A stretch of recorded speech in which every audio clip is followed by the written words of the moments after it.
La surcharge des véhicules, un phénomène en Côte d'Ivoire qui fait perdre chaque année plus de 30 milliards de francs CFA au pays.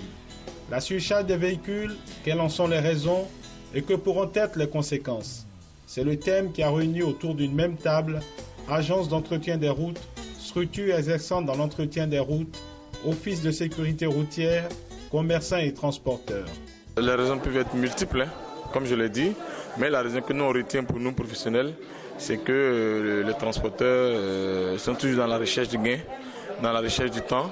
Et en un camion, on peut avoir le contenu de 3 à 2 camions. Donc on estime que vraiment c'est ce qui est apparemment une cause fondamentale de la surcharge pour nous. Et la solution, c'est le paysage. Le paysage, c'est cette règle-là qui permet de mettre tous les camions en norme, que ce soit au niveau du gabarit, du poids, de la charge à l'essieu. Donc on exhorte vraiment tous les États à œuvrer pour que véritablement le règlement 14/2005 de l'UEMOA puisse devenir une réalité. Nous avons identifié 2 raisons essentielles. La première raison, comme je l'ai dit dans la salle, c'est une raison volontaire, c'est une raison économique. Le transporteur cherche à faire assez de bénéfices sur l'opération de transport d'une marchandise d'un point A à un point B. Mais en ne se souciant pas du fait qu'en mettant des marchandises en plus, il use rapidement son véhicule. Non seulement il use rapidement son véhicule, mais il détériore aussi la chaussée.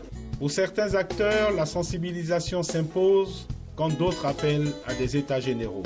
Je souhaiterais qu'il y ait les états généraux de la sécurité routière pour que chaque acteur impliqué soit invité à ces états généraux pour qu'une fois pour toutes, on puisse trouver une solution au problème. Parce que des sanctions pécuniaires, souvent les gens préfèrent ça que de ne pas respecter les normes. Et vous voyez les surcharges, on dit bon, vous payez 4 000 francs, le monsieur il préfère faire les surcharges et puis aller payer les 4 000 francs.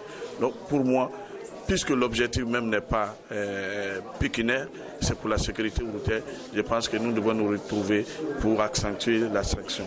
Il faudrait que les commerçants soient associés pour qu'il y ait une grande sensibilisation dans les lieux de chargement. Ça fait 1. Et de 2, il faudrait que les commerçants, les responsables des commerçants soient un peu l'œil dans les lieux de paysage pour voir quels sont ceux qui ne respectent pas les normes sur le plan chargement. Cette rencontre de réflexion et de débat baptisée Club Mobilité est l'initiative d'ActuRoute, une plateforme multi-support d'information sur les routes et les transports en Côte d'Ivoire. ActuRoute est également spécialisée dans le service d'aide à la mobilité. À travers le Club Mobilité, ActuRoute s'est engagé à réunir chaque mois des spécialistes du secteur des transports en Côte d'Ivoire.